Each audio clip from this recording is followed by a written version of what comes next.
ওটা পুরো পুরোটা এটা পুড়ে যেতে পারে। হ্যাঁ, পুরো বাড়িটাই মাটির আছে আমার। আর এদিকে একটু এসে এটা দিয়া। বিগত কয়েকদিনের বর্ষার প্রভাবে ভেঙে পড়ল পুরাতন মালদা ব্লকের মঙ্গলবাড়ি অঞ্চলের উপপ্রধানের মাটির বাড়ি।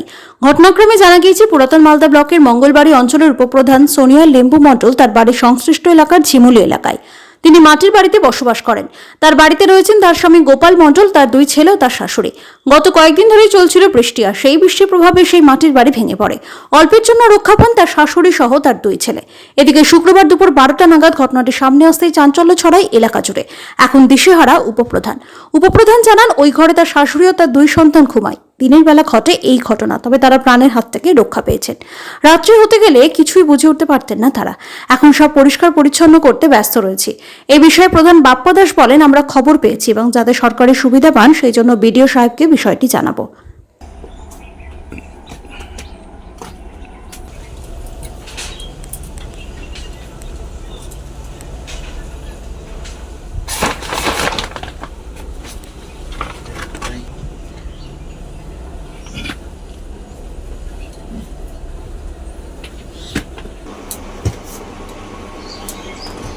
এটা আমারই বাড়ি।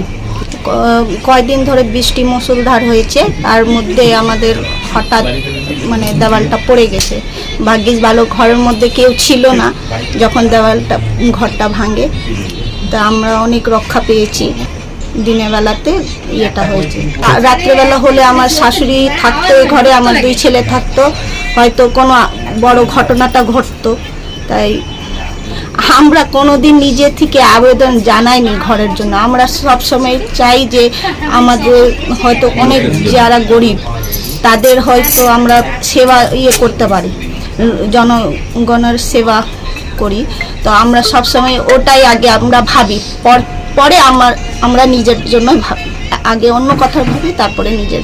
না, তৃণমূল করলেই বড় লোক হয় আর অনেক পয়সাওয়ালা হয়ে যায়, অনেক হয়ে যায়, সম্পত্তি হয়ে যায়। এটা সব ভুল ধারণা। তৃণমূল সবসময় ভাবে যে জনতার জন্য কিছু আমরা করতে পারি, তাহলে আমাদেরই খুব খুশি আনন্দ হবে। যদি সরকার মনে করে যে আমাদের ঘর বাড়ি দেখে যদি মনে করে যদি উপপ্রধানকে একটা ঘর দেওয়া হয় তাহলে ভালো হয়। ওনার বাড়ি তো কদিন ধরে বৃষ্টিতে এই ভালোই বৃষ্টি হইলো কদিন, তারপর দেখছি যে দিনের বেলা হয়েছে এই ঘটনা। রাত্রেবেলা হলে তো ওনার মা থাকেন এখানে, অন্য একটা ঘটনা ঘটতে পারতো। তো দেখছি যে সকালবেলা শুনতে পাই, দুপুরবেলা দেখছি যে ধপ করে পড়েছে। উনি একটু সরলতা, কিরকম সরলতা সবার জন্য ভাবেন উনি। নিজের কথাটা যে ভাববে সেটা উনি ভাবে না যে আমি এটা করব, আমি এটা বাড়ি করব, গাড়ি করবো, এই স্বপ্ন ওনার নেই। আশ্চর্য হয়ে গেছি, এরকম পড়ে গেছে দেওয়ালটা বা এরকম বাড়ি ছোট ছোট 2টো মাটির ঘর, সেরকম কিছু নেই ওনার। প্রধান হিসাবে কিছুই নেই। উচিত 100 বার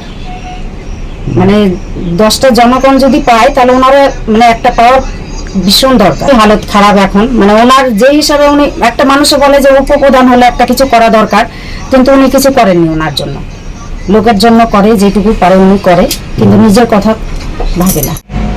জানা আছে আমাদের মঙ্গলবাড়ি অঞ্চলের ঝিমুলি গ্রামে আমাদের উপপ্রধানের বাড়ি, সেখানেও গিয়ে আমি দেখে এসেছি। প্লাস নলডুবি, কিছু নারায়ণপুরে অনেক বাড়িঘর কিছু বাড়িঘর ক্ষতি হয়েছে এই বৃষ্টি। তো সেও পাওয়ার যোগ্য, আর ওখানে যেগুলো দেখে এসেছি আমি সেগুলোও পাওয়ার যোগ্য।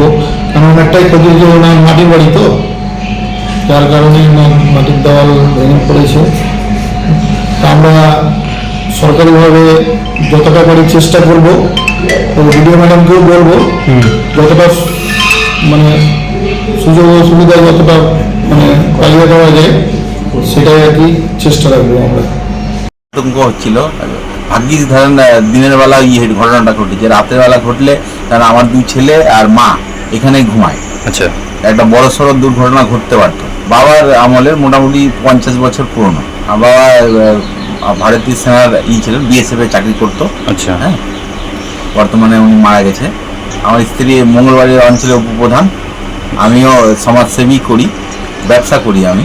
আমার 2 ছেলে, পড়াশোনা, বড় ছেলে আমার রামকৃষ্ণ মিশন থেকে এবার ইসে কি বলে মাধ্যমিক পাস করলো, আর ছোট ছেলে বাসবাড়ি স্কুলে পড়ে। এখন তো খুবই চিন্তায় আছি যে কি করব, কেননা ফাঁকা হয়ে গেছে, ত্রিপল টাঙিয়ে কোনো রকমে করছি, ব্যবস্থা করছেন। করছি। বর্ষা হলে তো ভয় হবে, এমনিতে জঙ্গলও আছে জায়গাটা, হ্যাঁ, পোকামাকড় সাপ ঠাপ এগুলো আসার ভয়। আমি উপপ্রধান মঙ্গলবাড়ি অঞ্চলের হাজব্যান্ড বা স্বামী।